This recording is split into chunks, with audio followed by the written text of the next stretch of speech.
En ce qui concerne la personne humaine, la modernité philosophique s'ouvre de manière symptomatique avec la définition cartésienne, ce moi, c'est-à-dire mon âme, qui identifie la personne à une substance purement spirituelle, dont toute l'essence est de pensée.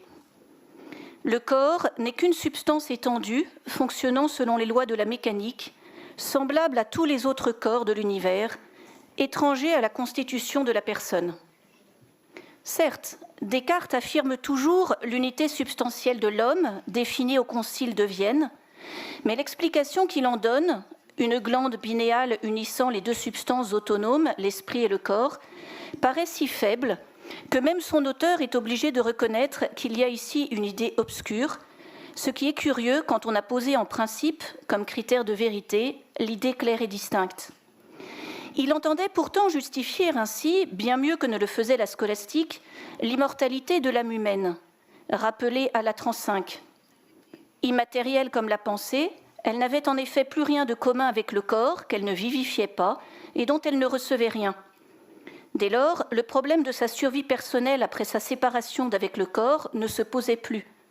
La séparation radicale de la philosophie et de la théologie, érigée en principe méthodologique, aboutissait ainsi à la conciliation proclamée des deux. Malheureusement, l'ambition cartésienne d'avoir fondé de manière irréfutable l'immortalité de l'âme s'est rapidement effritée.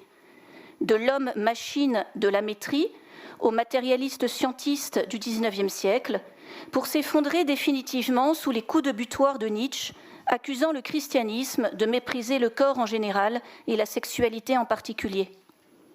La conception cartésienne n'a survécu, immortalité en moins, que dans les visions de la personne comme pure conscience de soi, chez Locke, ou pure volonté, chez Schopenhauer. Dans tous les cas, on a perdu ou le corps ou l'âme, d'où la difficulté de nos contemporains à définir la personne humaine, qui se transforme en refus assumé sur le plan juridique, avec toutes les conséquences éthiques, législatives et théologiques évoquées ce matin, et dont l'actualité, par exemple en France, sur le débat sur l'IVG, nous donne une idée. La crise contemporaine est d'abord une crise de la personne humaine, de sa nature, de sa place, de sa dignité et de sa vocation. Dans un tel contexte, l'anthropologie théologique et philosophique de Thomas d'Aquin permet de rendre compte de la complexité de l'homme et de sa vocation, tant dans sa double dimension spirituelle et corporelle, que dans la différenciation sexuelle, d'une part, dans l'harmonie des relations de l'ordre naturel et de l'ordre surnaturel, de l'autre, et de justifier ainsi l'inaliénable dignité de toute personne humaine faite à l'image de Dieu. Cette affirmation est paradoxale dans la mesure où, chez Thomas, la personne humaine est quasiment toujours traitée en référence à la Trinité, au Christ ou aux anges, jamais pour elle-même. De plus, si la rationalité est ce qui caractérise la personne, selon la définition qu'il emprunte à Boès, une substance individuelle de nature rationnelle, permettant d'appliquer sans équivoque ce concept à Dieu, à l'ange ou à l'homme, quelle place reste-t-il pour le corps dans la personne humaine ? Ne devient-il pas un élément accidentel de la personne qui place la personne humaine au plus bas degré des substances intellectuelles ? Et en quoi le corps peut-il être concerné par l'ordre de la grâce ? Nous verrons d'abord ce qui caractérise, selon l'Aquinate, la personne humaine par rapport aux personnes divines et angéliques. Ce sera ma première partie. Puis sa vocation en tant que créature faite à l'image de Dieu, deuxième partie, et la manière dont elle peut atteindre sa finalité ultime, ce sera la dernière partie. La spécificité de la personne humaine. La définition de Boès comporte deux éléments constitutifs. Le premier est la singularité, qui se réalise principalement dans la substance, individuée par elle-même, et qui donne aux accidents leur individuation. Le deuxième élément est la rationalité, qui permet d'agir par soi-même en ayant la maîtrise de son acte. Les substances rationnelles réalisent de façon plus excellente l'idée d'individu, car les actions sont posées par les êtres singuliers, d'où l'appellation de personne qui leur est réservée. Le terme « personne » signifie ainsi une certaine nature comportant la rationalité, avec un certain mode d'exister, le fait d'être une substance individuelle, ce qui comporte trois implications. La dignité, qui tient à l'intellectualité et au mode d'exister qu'elle suppose, le fait d'exister par soi-même. Deuxièmement, l'achèvement, la complétude. Et enfin, l'incommunicabilité. Thomas écrit « Personne dit quelque chose de subsistant dans une certaine nature et distinct par quelque propriété. Cette propriété distinctive caractérise l'individualité de la personne et fonde son incommunicabilité. Celle-ci est à entendre au sens métaphysique du terme et constitue le fondement de son identité personnelle, permettant à la personne d'entrer en relation, donc de se communiquer. Mais, explique Thomas, il y a deux types de noms. Les noms de choses ou de première intention qui désignent un être réel, et les noms d'intention seconde qui désignent un objet de pensée ne pouvant être connu que par un acte de réflexion de l'intelligence sur elle-même. Or, personne est un nom de chose qui ne renvoie pas à une catégorie logique, mais à des êtres individuels existant réellement, sujets d'une nature rationnelle. Étant analogique, ce terme a deux significations. Il peut désigner d'abord la personne en tant que telle, c'est-à-dire un sujet distinct dans une nature rationnelle, quel que soit le mode d'individuation et la nature de la substance, c'est-à-dire abstraction faite de ses conditions réelles d'existence. Ce nom vaut alors pour n'importe quel type de nature, sans prendre en compte la manière dont un individu est distinct des autres dans sa nature. Mais alors, on est dans l'ordre abstrait. Ce qu'on définit, c'est la notion en général, commune à toutes les personnes, mais il s'agit d'un point commun logique, non d'une propriété existant réellement de manière commune dans les différentes personnes. En effet, les personnes divines, angéliques et humaines sont toutes des substances individuelles de nature rationnelle, mais elles ne le sont pas du tout de la même façon, elles n'ont aucune communauté réelle, elles ne sont pas dans le même genre. Si la définition est commune, car les personnes divines, angéliques et humaines sont toutes réellement des personnes, c'est-à-dire des substances individuelles de nature rationnelle, il n'y a pas de propriété réelle qui existerait de manière commune, comme par exemple la rationalité. Car la manière différente dont elles vont être substances individuelles introduit une différence ontologique radicale entre elles. La rationalité n'arrive qu'ensuite, comme conséquence de la manière dont elles sont substances individuelles. Ce n'est donc pas la personne réelle que l'on définit. Une personne réelle est indéfinissable, car on est une personne par une propriété incommunicable, distincte de toutes les autres. Le nom de chose définit donc ici une notion commune abstraite de ces réalités que sont des personnes réelles. Deuxièmement, le nom de personne peut avoir ensuite un second sens, celui qu'il reçoit dans les différentes natures rationnelles et qui ne va pas être le même. Cette fois-ci est définie la manière dont existe une telle substance individuelle. Or, cette manière dépend de la nature de la personne en question. Les personnes divines n'existent pas de la même manière que les personnes angéliques ou les personnes humaines et ne sont donc pas substances individuelles de la même façon. À chaque fois, il y a une manière différente d'être un individu distinct dans sa nature. C'est donc cette seconde définition qui est le plus proche de la réalité de ce qu'est une personne. Elle ne définit pas l'incommunicabilité, en quoi consiste la propriété distinctive de chaque personne, mais elle définit la manière dont cette personne existe en tant que personne, c'est-à-dire comme substance individuelle. C'est pourquoi la vraie manière de définir la personne humaine est de le faire comme personne humaine, en un seul mot avec un trait d'union. Quelle est la manière dont la personne humaine est substance individuelle ? On ne peut réellement séparer dans un homme ce qu'il est comme personne et ce qu'il est comme personne humaine, car il n'est une personne qu'en étant personne humaine, selon une manière propre d'être substance individuelle. Il en va de même pour les autres personnes divines ou angéliques. Pour approcher au plus près la définition d'une personne, il faut donc voir comment elle est substance individuelle dans sa nature réelle. Autrement, si l'on veut distinguer dans une personne humaine ce qu'elle est comme personne, substance individuelle de nature rationnelle, et ce qu'elle est comme humaine, personne corporelle, on est dans l'ordre logique, on n'est pas dans l'ordre réel. On ne peut donc en tirer aucune conséquence réelle et aucune conséquence pour l'agir, car seules les substances agissent. Une personne n'existe pas en dehors de la manière dont elle se réalise comme personne, c'est-à-dire comme substance individuelle réellement existante.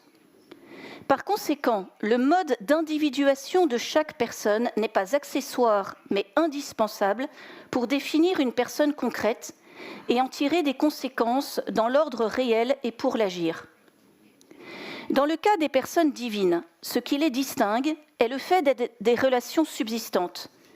La personne du Père se définit par sa relation de paternité, celle du Fils par sa relation de filiation, celle du Saint-Esprit par sa relation de procession du Père et du Fils.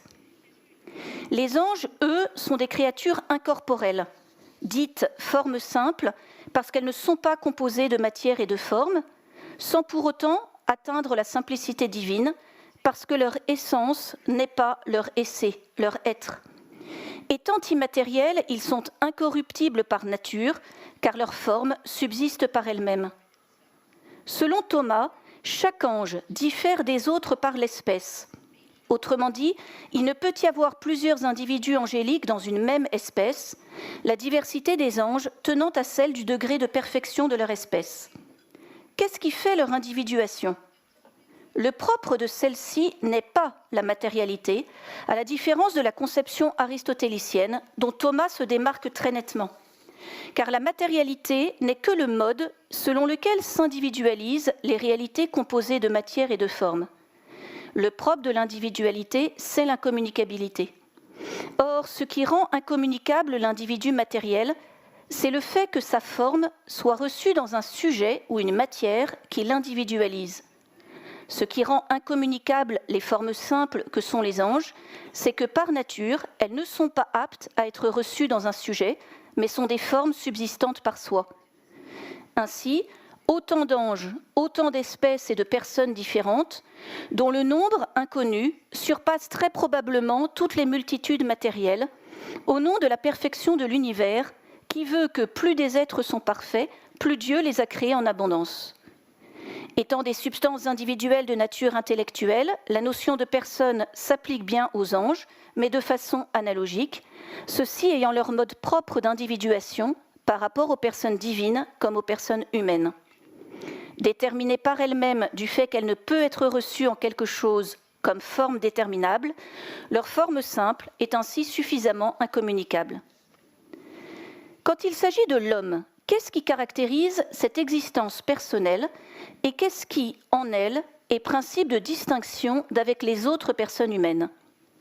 S'il n'y a pas de communauté réelle de substance entre les hommes et les anges, a fortiori avec Dieu, il est impossible de concevoir la notion de personne comme un concept univoque, à la manière d'un genre qui se réaliserait univoquement dans chacune de ses parties et à l'intérieur duquel on distinguerait différents types de personnes, divines, angéliques et humaines, comme les espèces divisent un genre. Le terme « personne » désigne toujours une substance individuelle de nature intellectuelle, mais la question est de savoir de quel type de substance concrète il s'agit, c'est-à-dire comment elle existe par elle-même de façon individuée et incommunicable. Qu'est-ce que cela signifie pour l'homme ?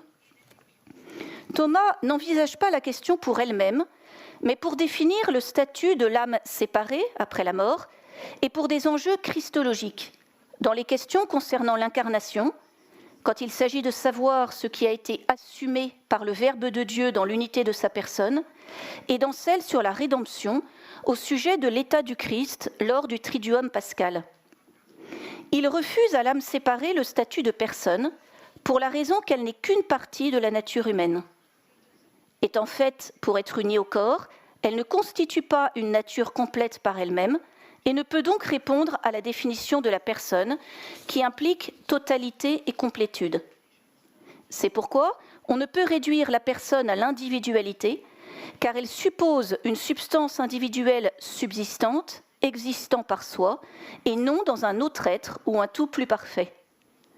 Ainsi, la nature humaine du Verbe incarné est substance individuelle, mais elle n'existe pas par soi et séparément, elle n'existe que dans l'être plus parfait auquel elle est unie, le Verbe de Dieu.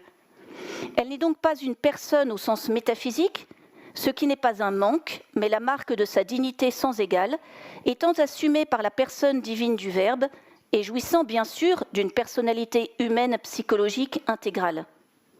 Donc, au sens propre du terme, l'âme séparée n'est pas la substance de quelque nature, mais elle est une partie de la nature, et c'est le composé qui est dit personne, et non l'âme rationnelle, fût-elle subsistante. Le corps est donc aussi, et non moins que l'âme, nécessaire pour qu'il y ait une personne humaine. Thomas écrit « Il faut dire que l'homme ne tient pas seulement de l'âme qu'il soit une personne, mais d'elle et du corps, puisqu'il subsiste à partir des deux. » C'est pourquoi la dignité inhérente à la personne est celle de l'homme dans sa totalité et non de l'âme seule, même si, en tant que telle, l'âme est plus digne que le corps du fait de sa spiritualité. En affirmant ainsi que l'âme séparée n'est pas une personne et qu'il faut envisager cette dernière comme une totalité dont le corps fait partie au même titre, Thomas d'Aquin a conscience de ne pas être isolé, puisque, dit-il, tous les modernes, c'est-à-dire les auteurs du XIIe et du XIIIe siècle, suivent cette opinion d'après laquelle l'âme étant unie au corps, comme la forme à la matière, n'est qu'une partie de la nature humaine et n'est donc pas une personne. De même qu'ils tiennent tous, et pour la même raison, que le Christ ne fut pas un homme entre sa mort et sa résurrection, du fait de la séparation de son âme et de son corps. Pourtant, cette unanimité proclamée n'est que de façade.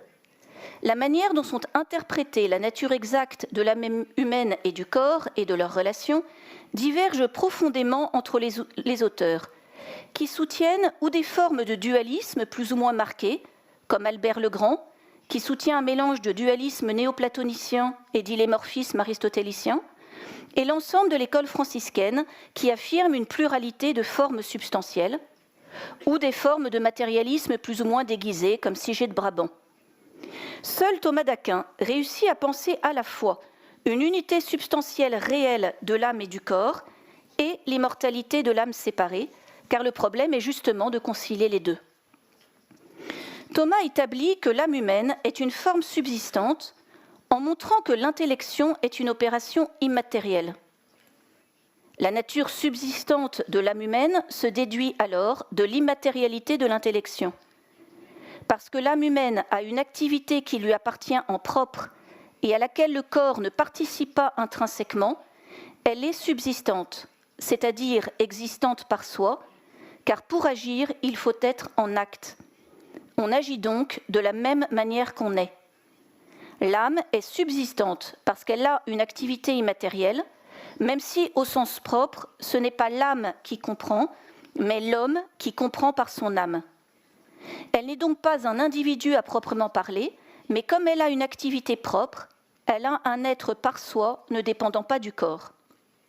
En même temps, si l'âme est subsistante, c'est en étant forme du corps.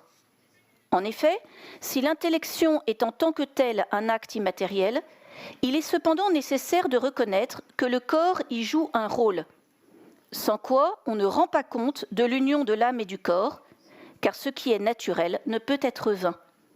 S'il est naturel à l'homme d'avoir un corps, c'est que celui-ci est nécessaire à l'âme intellectuelle. Thomas d'Aquin reproche ainsi à Platon, pour qui les idées dérivent des formes séparées, de ne pas expliquer pourquoi l'âme est unie au corps. Définir l'homme comme une âme utilisant un corps, de sorte que le rapport des deux est celui du pilote et du navire, ne rend pas compte de la réalité. En effet, c'est l'âme qui fait vivre le corps. Or, vivre est l'être des vivants. Par conséquent, c'est l'âme qui donne au corps humain l'être en acte, ce qui est le propre de la forme substantielle. L'âme est donc bien forme du corps. Si elle ne l'était pas, elle ne donnerait pas son espèce au corps ni à ses parties.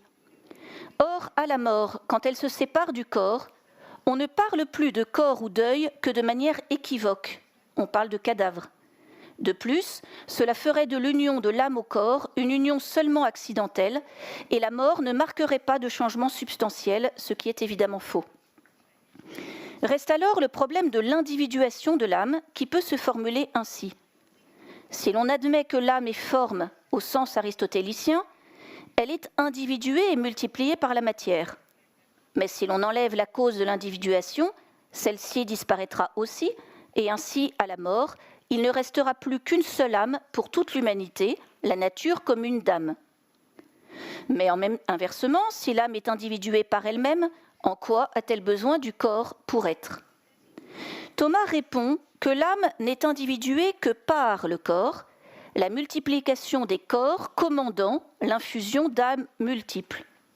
C'est pourquoi les âmes ne sont pas créées avant d'être incorporées, ce qui en ferait des substances complètes.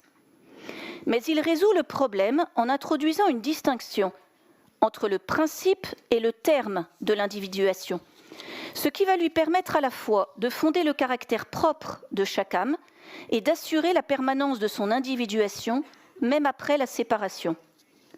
Je cite Thomas, « Bien que l'individuation des âmes dépende du corps quant à son principe, elle n'en dépend pas cependant quant à son terme, de sorte que, les corps cessant d'exister, cesserait l'individuation des âmes. La raison en est que, puisque toute perfection est infusée à la matière selon sa capacité, la nature de l'âme n'est pas infusée aux différents corps selon la même noblesse et la même pureté. C'est pourquoi, dans chaque corps, il y aura un être achevé selon la mesure du corps. Or, cet être achevé, bien qu'il soit acquis à l'âme dans le corps, ne vient cependant pas du corps, ni à travers une dépendance du corps. Donc, quand les corps sont séparés de leurs âmes respectives, reste à chaque âme son être achevé selon les affections ou les dispositions qui découlent d'elle, en tant qu'elle fut la perfection de tel corps. » Fin de citation.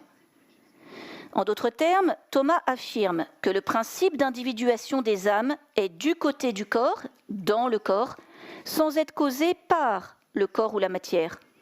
La cause de l'individuation est Dieu, qui cause à la fois l'essai de l'âme et celui de la matière. Ainsi, il faut poser deux principes à l'origine de l'individuation de l'âme humaine, le corps comme principe matériel, mais Dieu comme principe efficient, en tant qu'il lui donne son essai propre en créant l'âme.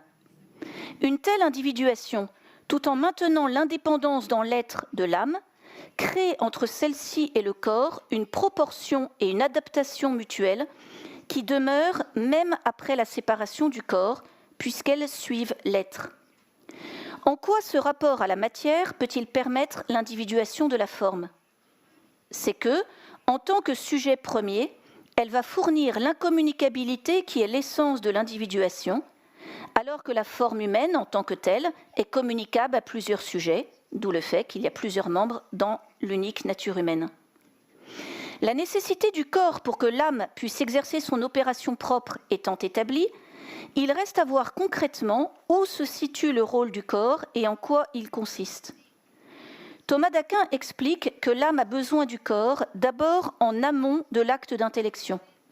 En effet, elle tire ses idées des choses sensibles par le moyen de l'abstraction. Le corps fournit donc à l'âme les images sensibles à partir desquelles l'intellect agent va abstraire les natures universelles qui vont actualiser l'intellect possible et lui permettre de former des concepts selon la théorie thomasienne de la connaissance. L'âme a besoin du corps aussi au moment même de l'acte d'intellection. En effet, l'intelligence humaine étant la faculté d'une âme forme d'un corps, son objet propre est la nature des choses sensibles qui n'existent que dans des individus constitués de matière corporelle, car toute puissance est proportionnée à son objet. C'est pourquoi de telles réalités, les réalités de l'univers sensible, ne peuvent être pleinement connues que si on les saisit dans leur existence singulière, ce qui ne peut se faire que par les facultés sensibles. La personne humaine étant ainsi intrinsèquement corporelle, nous pouvons réfléchir, et c'est la deuxième partie, à sa vocation. La nature intrinsèquement corporelle de la personne humaine est ainsi liée à la faiblesse de son intelligence, qui ne peut saisir directement l'intelligible, mais doit le tirer du sensible. Ce qui situe l'homme, pour Thomas, au plus bas degré des créatures intelligentes par rapport aux myriades d'anges qui constituent des degrés supérieurs. Pourtant, du fait même de sa nature intellectuelle, et même s'il tient le dernier rang, il partage avec les anges la même finalité ultime, la vision de l'essence divine. En effet, Thomas fait sienne la conception augustinienne qui voit dans la création de l'homme à l'image de Dieu le fondement de sa capacité à la grâce, à la fois naturelle et inadmissible. L'homme est capax gratiae, capax Dei, ou encore capax beatitudinis, non pas seulement parce qu'il aurait été appelé à une vocation surnaturelle par un pur décret de la volonté divine, indépendant de sa nature en tant que telle, mais en raison de son intellectualité qui fait de la vision béatifique la seule béatitude possible pour des êtres doués d'intelligence. Si une telle affirmation s'appuie d'abord sur la révélation, qui promet cette vision, par exemple, première épître aux Corinthiens, chapitre 13, verset 12, première épître de Jean, chapitre 3, verset 2, quand il sera apparu, nous lui serons semblables et nous le verrons tel qu'il est, Thomas considère que cette affirmation, que la finalité d'une créature intellectuelle est la vision de l'essence divine, il considère que c'est une affirmation démontrable par la raison, c'est-à-dire en partant de l'analyse de la nature humaine. Et il en donne deux arguments. Premièrement, du fait même de son immatérialité, l'âme humaine, comme l'ange, ne peut venir à l'existence qu'en étant créée directement par Dieu. Dès lors, elle ne peut avoir que Dieu seul comme finalité ultime. Deuxièmement, toute créature rationnelle a un appétit intellectuel inné de voir l'essence divine. Tant qu'elle n'a pas atteint celle-ci, elle reste insatisfaite et ne peut connaître de béatitude véritable.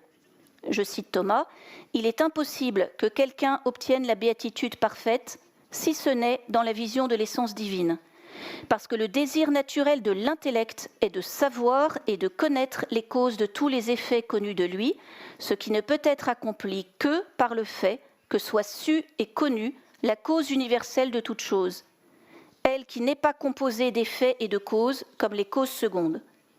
Et c'est pourquoi enlever la possibilité de la vision de l'essence divine par les hommes, c'est enlever la béatitude elle-même. » Fin de citation. La capacité naturelle à la grâce découle de cette inclination naturelle de l'homme, inhérente à son intelligence, vers sa finalité ultime, la vision de l'essence divine, comme une aptitude, une puissance réceptive dans l'ordre de l'être, que Thomas conçoit comme analogue au rapport ontologique entre la matière et la forme, et non comme une puissance passive dans l'ordre de l'efficience ou de l'opération. Elle n'est pas non plus, comme l'a soutenu sans contestation l'ensemble de l'école thomiste jusqu'à l'étude pionnière du père de Lubac, surnaturelle, une simple puissance obédientielle. Celle-ci se définit comme une puissance passive, dans l'ordre opératif, liée à la créature en tant que telle, et qui correspond à la toute-puissance créatrice de Dieu. En latin, potentia obedientiae, puissance d'obéissance. En d'autres termes, la puissance obédientielle n'est pas une puissance liée à la nature d'un être qui lui vient de sa forme substantielle, mais elle est liée au pouvoir de Dieu dans l'ordre de l'essai. De même, en effet, que Dieu peut faire exister n'importe quelle créature en la tirant du néant, de même, une fois cette créature existante, il peut en faire ce qu'il veut, sans lien nécessaire avec sa forme, du fait que toute créature obéit au Créateur. Or, Thomas distingue soigneusement la capacité naturelle à la grâce de la puissance obédientielle, ce que l'on peut justifier par deux arguments. D'abord, non seulement la puissance obédientielle n'est pas liée à la nature d'un être, mais elle est systématiquement présentée par Thomas en opposition avec la puissance passive naturelle. Elle est mise en jeu dans l'action miraculeuse de Dieu, qui peut porter ou sur des biens naturels ou sur des biens surnaturels, ou des interventions divines, comme les révélations prophétiques, mais la puissance obédientielle n'est jamais évoquée pour parler de la grâce sanctifiante. Au contraire, la capacité à la grâce est tellement considérée comme naturelle que saint Thomas affirme que la justification du pécheur par le don de la grâce n'est pas un miracle, puisqu'il y a chez tout homme un ordre naturel à la réception de la grâce, alors qu'il y a miracle quand Dieu agit en dehors des lois de la nature. D'autre part, et c'est le deuxième argument, la puissance obédientielle, puisqu'elle répond à la toute-puissance divine, infinie comme l'être divin, ne connaît pas de mesure ni de limite, Dieu pouvant toujours aller au-delà de ce qu'il fait. Par contraste, la capacité à la grâce de toute nature humaine comporte une mesure déterminée qui, même chez le Christ, n'est pas illimitée, bien qu'elle atteigne chez lui son niveau maximal. La capacité à la grâce dépend donc de la nature spécifique d'un être. Derrière cette discussion technique, en réalité, c'est le problème fondamental du sens de la vie humaine et de la finalité du dessein divin qui est en jeu. Selon Thomas, l'homme ne peut se comprendre qu'en fonction du projet d'amour du Dieu trinitaire qui l'appelle à partager sa vie divine et lui donne pour cela une nature capable d'accueillir ce projet et d'y répondre librement. C'est sa vocation en tant qu'image de Dieu. Il ne s'agit donc pas de partir d'une nature abstraitement considérée, pour voir ensuite si la grâce lui est due ou pas, ce qui était la démarche des tenants de l'hypothèse de la nature pure, marquée par le primat de la cause efficiente, mais de donner la primauté à la cause finale, c'est-à-dire d'envisager l'homme du point de vue théologique, l'intention originelle de Dieu en le créant. Comment l'homme peut-il atteindre une telle fin ? C'est la troisième partie, les moyens pour l'homme d'atteindre sa finalité ultime. C'est la grâce, fruit des missions divines du Verbe et de l'Esprit Saint, lui-même grâce incréée, qui rend l'homme participant de la vie trinitaire et lui permet d'atteindre la seule béatitude possible pour une créature rationnelle. La grâce n'est donc pas seulement, ni d'abord, nécessaire en raison du péché originel et des péchés personnels qui en ont découlé. Elle est nécessaire parce que sans elle, il ne peut obtenir sa fin ultime. C'est la raison pour laquelle Thomas d'Aquin justifie la création d'Adam, comme celle des anges, en état de grâce. Celle-ci était nécessaire à la fois pour que l'homme possédât une nature intègre, l'état de justice originel, dans laquelle son corps était parfaitement soumis à son âme, ses passions à sa volonté, celle-ci à Dieu, le cosmos lui-même créé en vue de l'homme lui obéissant totalement, et nécessaire aussi pour que l'homme soit proportionné à la béatitude. En effet, explique Thomas, la béatitude n'est naturelle qu'à Dieu seul. Par conséquent, aucun intellect créé, qu'il soit angélique ou humain, ne peut l'obtenir par lui-même, en raison de la distance infinie qui sépare Dieu de toute créature. À la différence de tous les autres êtres de l'univers matériel, l'homme est donc le seul qui ne peut atteindre sa fin ultime par ses propres forces, la vision de l'essence divine, c'est-à-dire la participation aux échanges trinitaires, étant radicalement hors de portée de ses facultés opératives. Loin d'être une marque d'infériorité, c'est au contraire le signe de sa dignité. Car pour Thomas, la noblesse d'un être ne se mesure pas à son autosuffisance, mais se mesure à la grandeur de sa fin. Je le cite, « La nature, qui peut obtenir un bien parfait, est d'une condition plus noble, bien qu'elle ait besoin d'un secours extérieur pour l'obtenir, que la nature qui ne peut obtenir un bien parfait, mais obtient un bien imparfait, bien qu'elle n'ait pas besoin pour son obtention d'une aide extérieure. Et c'est pourquoi la créature rationnelle, qui peut obtenir le bien de la béatitude parfaite, en ayant besoin pour cela du secours divin, est plus parfaite que la créature irrationnelle qui n'est pas capable d'un bien de ce genre, mais obtient un bien imparfait par la vertu de sa nature. » Et il ne s'agit, fin de citation. Et il ne s'agit pas là d'un manque de la nature, censé donner à chaque être les moyens d'atteindre sa perfection et tout ce qui lui est nécessaire. En effet, la nature a donné à l'homme ce qui était à sa portée, le libre arbitre, mais seul Dieu donne Dieu. Je cite encore saint Thomas, « De même que la nature ne manque pas à l'homme dans les choses nécessaires, bien qu'elle ne lui ait pas donné les armes et les vêtements comme aux autres animaux, parce qu'elle lui a donné la raison et la main, par lesquelles elle pourrait se procurer ces choses, ainsi, elle ne manque pas à l'homme dans les choses nécessaires, bien qu'elle ne lui ait pas donné un principe par lequel il pourrait obtenir la béatitude.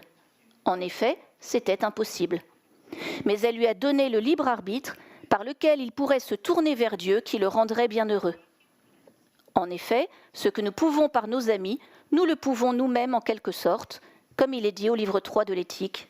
Fin de citation. L'homme a ainsi besoin de tout l'organisme de la grâce pour pouvoir être à la hauteur, sur le plan de l'être comme sur celui de l'opération, de la finalité qui peut seule combler sa nature. Cela implique d'abord la grâce sanctifiante, habitus dans l'ordre de l'être, greffé sur la substance même de l'âme qui la divinise, en rendant possible le don de l'Esprit Saint et par lui l'inhabitation trinitaire. Avec elle sont données les vertus théologales, qui sont des pouvoirs actifs d'opération venant perfectionner l'intelligence et la volonté en vue de la béatitude à obtenir et les y proportionnant, en leur permettant de poser les actes surnaturels de foi, d'espérance et de charité par lesquels l'homme rejoint et mérite sa fin. Mais elles ne suffisent pas et doivent être accompagnées de vertus morales surnaturelles infuses qui permettent que son agir moral soit lui aussi proportionné à sa fin ultime.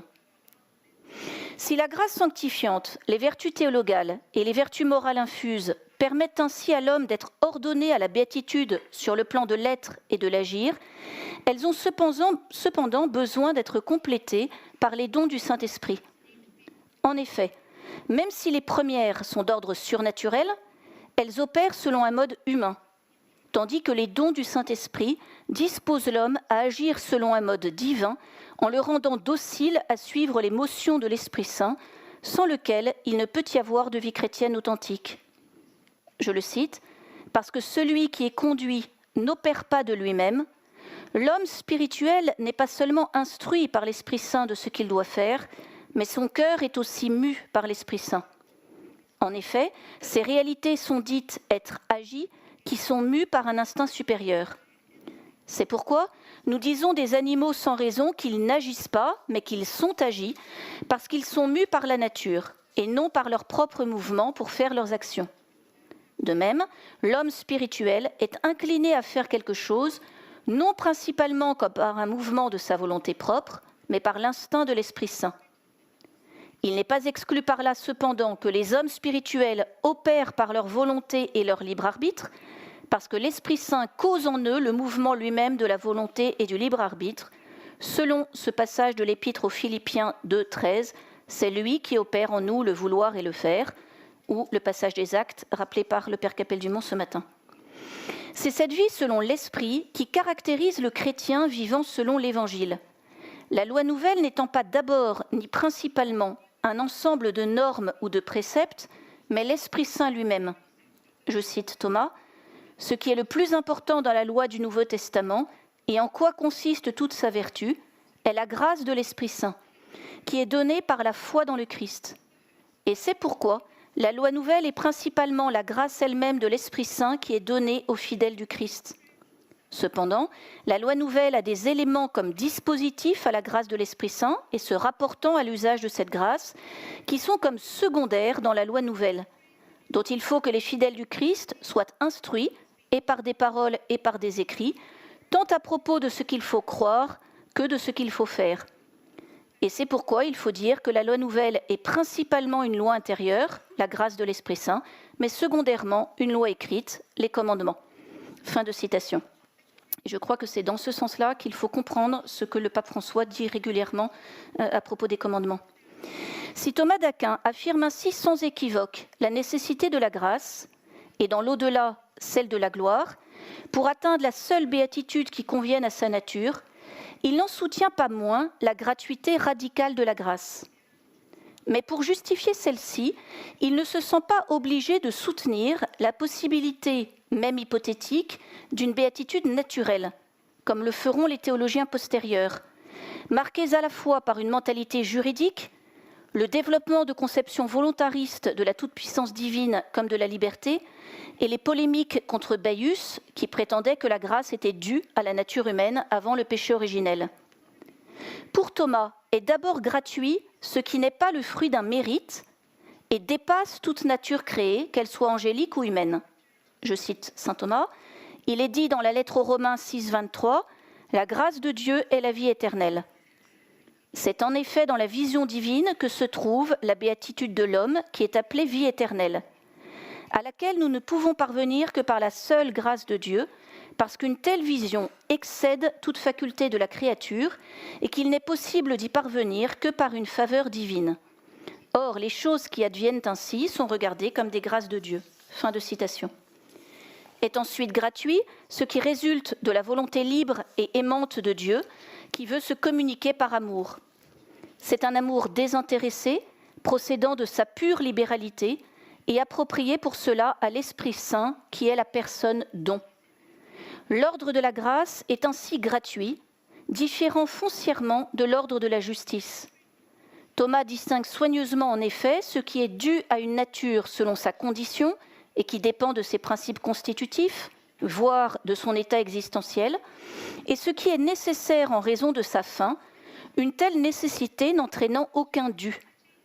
La grâce est donc à la fois indispensable à l'homme et à l'ange pour atteindre sa finalité, tout en étant absolument gratuite, car l'aquinate n'assimile ni ne confond jamais l'ordre du besoin avec celui de ce qui est dû.